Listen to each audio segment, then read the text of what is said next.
retour sur le plateau de votre émission Société. Merci à vous de nous rejoindre. Quel bonheur de vous retrouver depuis le port de Jaffa. Nous sommes ensemble tous les jours. Évidemment, nous sommes en direct. Dans quelques instants, nous parlerons du nucléaire civil et militaire. Mais d'abord, les titres qui font l'actualité. Et le Kremlin qui dément avoir des informations sensibles et embarrassantes sur le président élu Donald Trump. Le porte-parole de Poutine affirme qu'il s'agit d'affabulation selon l'agence de presse AP. Les Russes seraient en possession de vidéos de Donald Trump dans un hôtel de Moscou avec une call girl. Et aux États-Unis, le tueur de Charleston a été condamné à mort. Dylan Roof, 22 ans, qui a tué 9 personnes dans une église d'Afro-Américains de Caroline du Nord, n'a exprimé aucun regret et assure n'avoir aucune haine. Et Syrie, les pourparlers de paix parrainés par la Russie, l'Iran et la Turquie auront lieu le 23 janvier prochain à Astana, capitale du Kazakhstan. Mais le chef de la diplomatie turque prévient que les violations croissantes du cessez-le-feu pourraient menacer les négociations. En France, les services d'urgence des hôpitaux limitent de leur capacité. Le pic de l'épidémie de grippe devrait être atteint la semaine prochaine. En attendant, la ministre de la Santé doit faire le point aujourd'hui sur les dispositifs mis en place dans certaines régions. Le gouvernement envisage de rendre obligatoire le vaccin pour les soignants. C'est l'heure de notre grand angle. Aujourd'hui, Grand Angle se penche sur le nucléaire. Qu'il soit militaire ou civil, son utilisation fait peur. Mais envisager un monde sans nucléaire n'est pas simple. Les grandes puissances continuent à développer leur arsenal. Et en ce qui concerne le civil, que faire des centrales qui vieillissent? Comment stocker les déchets? Faut-il aller au tout nucléaire? Des questions, vous allez le voir, qui restent pour le moment sans réponse. Mais commençons par le volet militaire. Le président russe a décidé de renforcer son dispositif d'armement pour 2017. Vladimir Poutine s'est donné pour cela 3 objectifs, dont l'amélioration de la force de frappe nucléaire russe. Les détails avec Andrea Benisti, on en parle après. Coloré de marine et de kaki, l'Assemblée militaire accueille son président russe. Dans la salle, pas un bruit. Vladimir Poutine vient d'annoncer le renforcement de l'arsenal militaire pour 2017. Une décision qui réveille le souvenir de la course à l'armement de l'ex-Union soviétique. Il faut faire attention à n'importe quel changement dans l'équilibre des forces et de la situation politico-militaire dans le monde et surtout aux frontières russes et corriger à temps nos plans pour éliminer les menaces potentielles contre notre pays.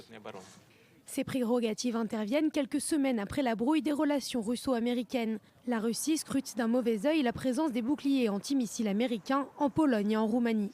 Avec plus de la moitié de l'armement nucléaire modernisé, la performance des bombardiers et chasseurs sur le sol syrien constitue la vitrine de la force de frappe russe à l'étranger. L'utilisation efficace des armes russes en Syrie ouvre de nouvelles possibilités de coopération militaire et technique. Nous devons en tirer le meilleur parti. Nous savons qu'il existe un intérêt pour les armes russes modernes de la part des partenaires étrangers. En 2015, 40 nouveaux missiles balistiques intercontinentaux ont été déployés en réponse à l'installation d'armes lourdes américaines en Europe de l'Est. Malgré les sanctions économiques imposées par l'Occident, la Russie attend sereinement l'arrivée de Donald Trump au bureau ovale pour définir les nouvelles bases des échanges russo-américains dès le 20 janvier prochain. Et bien entendu, la réplique américaine ne s'est pas fait attendre. À quelques jours de son entrée en fonction, le président élu Donald Trump a estimé que les États-Unis devraient accroître leur capacité en matière d'armement nucléaire. Alors revient-on, Maurice, à la guerre froide ?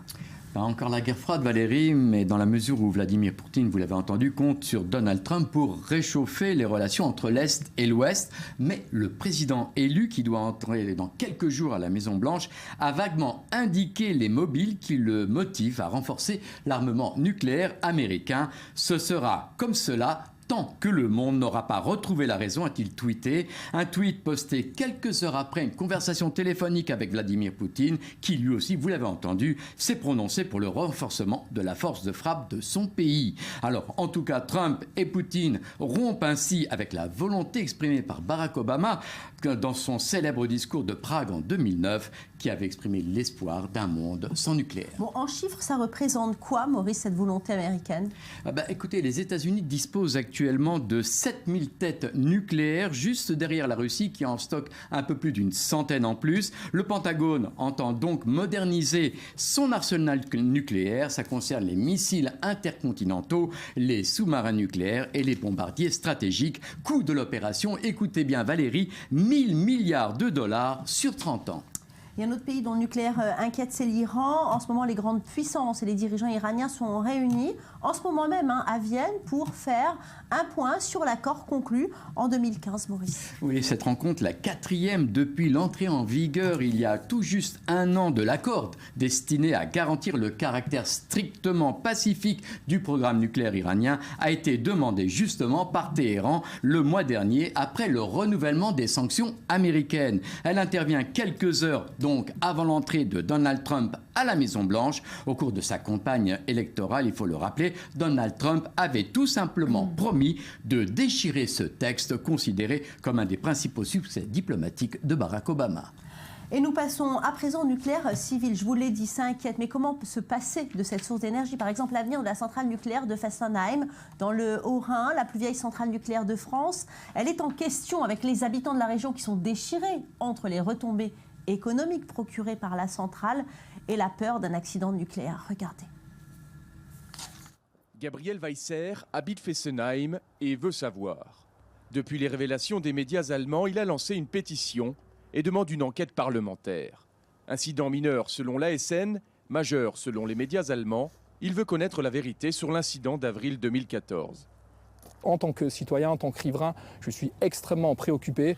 Je pense à mes enfants, je pense aux victimes, aux populations qui ont été touchées à Tchernobyl, à Fukushima, et ça, je ne peux pas l'accepter. La mairie de Fessenheim dénonce ce qu'ils appellent des mensonges, mais également l'ingérence allemande dans ce dossier. Ce qui prédomine, c'est la colère des habitants, la colère des salariés. Il n'y a jamais eu de perte de contrôle, donc il n'y a jamais eu de mise en danger de la population, il n'y a jamais eu de... Voilà, c'est jamais resté plus qu'un petit incident de rien du tout. Un incident qui alimente toutefois l'incertitude dans la commune. Car même si de nombreux habitants vivent de la centrale, le doute a grandi. La dernière fois, je crois qu'il y a une dizaine de jours, il y a déjà eu un problème encore. Mais ils ne préviennent pas les gens. Alors le jour où il y aura quelque chose, tout le monde sera dedans et on n'aura pas prévenu personne. Outre-Rhin, à Heitersheim, en Allemagne, à quelques kilomètres de Fessenheim, les avis sont plus tranchés. On aurait dû la fermer depuis longtemps. C'est une des plus vieilles et à mon avis, elle est en mauvais état. Tout le monde en parle ici. Et lorsque vous demandez, la majorité vous répond qu'il faut immédiatement la fermer. Le maire de la commune, également pour la fermeture, va plus loin et propose la reconversion du site en zone d'activité binationale. Dans tous les cas, il y a de nombreuses possibilités de transfert d'emploi. Du côté allemand, le marché de l'emploi est plus florissant qu'en France. Et côté français, il y a beaucoup de profils intéressants que nous pouvons utiliser. À Fessenheim, la reconversion est aussi un sujet d'actualité, mais l'on préfère repousser la fermeture le plus tard possible. Le gouvernement prépare un décret dès cette année qui doit lancer le processus de fermeture de la doyenne des centrales françaises.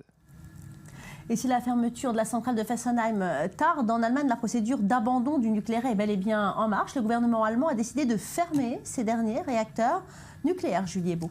Oui, Valérie, cette décision peut paraître soudaine, mais elle est en réalité en préparation depuis plusieurs années. Après l'accident de Fukushima, l'Allemagne est la première grande puissance à réduire considérablement son énergie nucléaire. D'ici 2022, plus aucun courant électrique d'origine nucléaire ne devrait circuler sur le réseau allemand. C'est au total 17 centrales nucléaires qui devraient fermer. Cette décision a été prise par le gouvernement allemand en mars 2011 dans le but de faire de l'Allemagne la grande nation industrielle à se tourner vers les énergies renouvelables.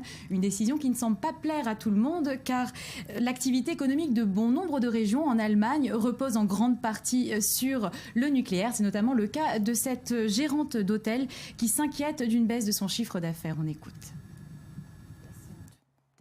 Pour moi, ça signifie, je pense, au moins 30% de chiffre d'affaires en moins. Et c'est déjà beaucoup. Nous ne vivons ici que grâce à la centrale. Alors, si certains s'opposent à l'abandon du nucléaire pour des raisons économiques, d'autres s'en réjouissent car un accident nucléaire pourrait avoir une catastrophe dans la région. On écoute cet intervenant. Depuis Fukushima, c'est de plus en plus dur de savoir qu'on habite à côté d'un réacteur nucléaire. Et s'il y a un accident, c'est toute la région qui sera touchée. Mais Julie, actuellement, quelle est la situation énergétique en Allemagne à l'heure actuelle? Eh bien, depuis les années 90, l'Allemagne a investi massivement dans les énergies renouvelables. L'année 2015 a été une année de tous les records. Record de production renouvelable, record de production éolienne. 18% aujourd'hui de son électricité est d'origine verte. D'ailleurs, l'Allemagne prévoit que 35% de son électricité sera d'origine renouvelable en 2020 et de 50% en 2030. Une bonne nouvelle pour l'environnement, mais une facture salée pour les consommateurs, car d'ailleurs, il est important de rappeler que l'Allemagne est l'un des pays d'Europe où le prix de l'électricité est le plus élevé, 2 fois plus cher qu'en France. Et cette facture, malheureusement, risque d'augmenter cette année pour pouvoir soutenir et financer cette transition énergétique. Merci Julie. Et pour enfin une solution durable à l'une des pires catastrophes nucléaires de l'histoire, la centrale de Tchernobyl qui devrait être recouverte, figurez-vous, d'un dôme chargé d'enfermer les substances radioactives. Cela dans le but évidemment de protéger l'environnement, le site et ses habitants. Regardez. Un dôme gigantesque capable de couvrir le Stade de France ou la Statue de la Liberté. Voici l'alternative ukrainienne pour confiner la radioactivité sur le site de Tchernobyl. Cette immense arche doit recouvrir le premier dôme construit à la hâte dans les années 80 pour remédier temporairement à la catastrophe. C'est un projet unique de 110 mètres de haut, 257 mètres de large et 164 mètres de long. C'est la plus grande structure mobile jamais construite. La construction de ce sarcophage nucléaire a été motivée par l'obsolescence du premier exemplaire. L'ancienne installation exigeait des rénovations seulement 13 ans après son édification. Le chef du gouvernement ukrainien n'a pas caché son enthousiasme. La promesse, un environnement plus sain pour la fin de l'année. Beaucoup ont douté, beaucoup n'y croyaient pas. Je vous félicite, les amis. Yes, nous l'avons fait. Une joie partagée par les 900 000 ouvriers qui ont participé à la construction. L'infrastructure de presque 36 000 tonnes devrait être opérationnelle pour les 100 ans à venir. Géré par la Banque européenne, le projet a un coût, un programme de confinement estimé à 2,1 milliards d'euros.